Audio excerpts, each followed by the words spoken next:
देवलोक में ब्रह्मा, विष्णु और महेश तीनों मिलकर सृष्टि का संचालन कर रहे थे। सृजन, पालन और संहार तीनों अपने अपने धर्म में पूर्ण थे।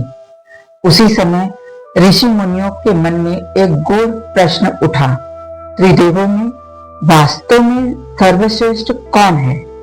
क्या सृजनकर्ता ब्रह्मा या संहार द्वारा संतुलन बनाए रखने वाले महादेव, या फिर संपूर्ण सृष्टि के पालनहार भगवान विष्णु? इस सत्य को जानने के लिए ऋषियों ने एक कठिन निर्णय लिया और इस दिव्य परीक्षा का भार सौंपा महर्षि भृगु को। भृगु ऋषि को यह असंभव लग रहा था कि वह किसी एक देव को सर्वश्रेष्ठ कैसे मान लेंगे और उन्हें सर्वश्रेष्ठ मानने का आधार क्या होगा। सुबह से शाम हो गई, वो कुछ तय नहीं कर सके। फिर जैसे ही भृगु ऋषि ध्यान करने बैठे, उन्हें एक सुंदर विचार आया। वे तीनों लोकों में जाकर त्रिदेवों के स्वभाव की परीक्षा तो लेंगे, पर यह परीक्षा शक्ति की नहीं, बल्कि अहंकार, क्रोध और करुणा की होगी। सबसे पहले भृगु पहुंचे ब्रह्मलोक। वहां सृष्टिकर्ता ब्रह्मा अपने कार्य में लीन थे। भृगु ब्रह्मा जी के पुत्र समान थे, फिर भी उन्होंने ब्रह्मा जी को न प्रणाम किया, न कोई सम्मान दिया। ब्रह्मा जी को यह अपमान लगा।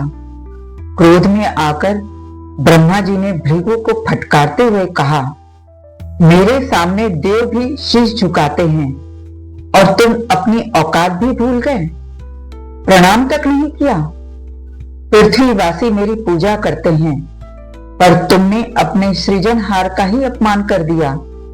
यह मत भूलो कि तुम्हारा अस्तित्व मेरे कारण है।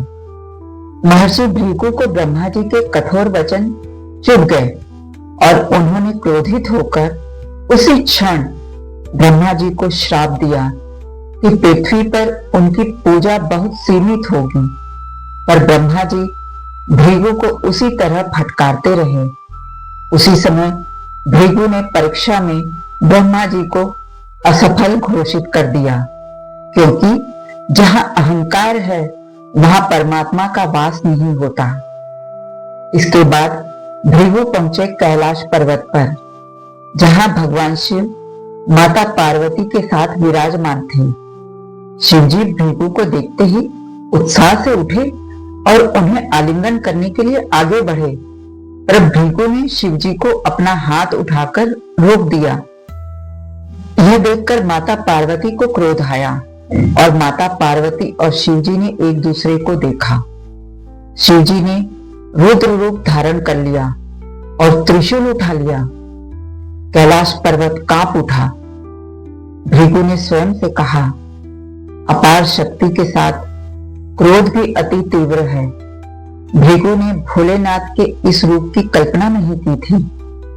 बड़े भारी मन से शिवजी को भी असफल घोषित कर दिया। अब भृगु ऋषि बैकुंठ की ओर बढ़ रहे थे। तभी उनके मन में विचार आया कि कहीं ऐसा ना हो कि तीनों देव परीक्षा में असफल हो जाएं। फिर भी बुझे मन से भृगु बैकुंठ पहुंचे। भगवान विष्णु शेषनाग पर योग निद्रा में थे। माता लक्ष्मी उनके चरण दबा रही थी। भृगु ने बिना कुछ सोचे भगवान के वक्ष स्थल पर चरण से प्रहार किया। क्षण भर को सारा बैकुंठ सन्न हो गया। माता लक्ष्मी का मुख क्रोध से लाल हो उठा, पर तभी भगवान विष्णु शांत भाव से उठे। उन्होंने भृगु के चरण पकड़े और बोले, हे महर्षि, आपके कोमल चरणों को मेरे वक्ष से ठेस तो नहीं पहुंची? यह सुनकर भृगु स्तब्ध रह गए। जिस देवता के हृदय पर प्रहार हुआ वही क्षमा मांग रहा है।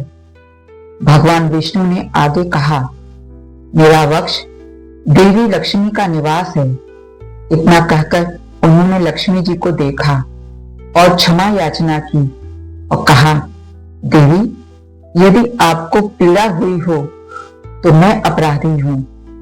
भृगु का हृदय पिघल गया। उनकी आंखों से अश्रु बहने लगे और बोले, आज मैंने जान लिया, ईश्वर वही है जिसमें अहंकार नहीं, केवल करुणा है। फिर ऋषियों ने निर्णय किया, भगवान विष्णु ही सर्वश्रेष्ठ हैं, क्योंकि वे शक्ति से नहीं, करुणा से जगत को जीतते हैं। यही करुणा आगे चलकर राम बनकर प्रकट होती है। शबरी के आंसुओं में, केवट की नाव में, निषाद राज की मित्रता में। कथा का सार यह है कि ईश्वर वही है जहां अहंकार समाप्त होता है और करुणा का जन्म होता है। प्रिय दर्शकों, शुक्रवार को फिर मिलूंगी एक नई कथा के साथ। ओम नमः शिवाय। जय श्री राम।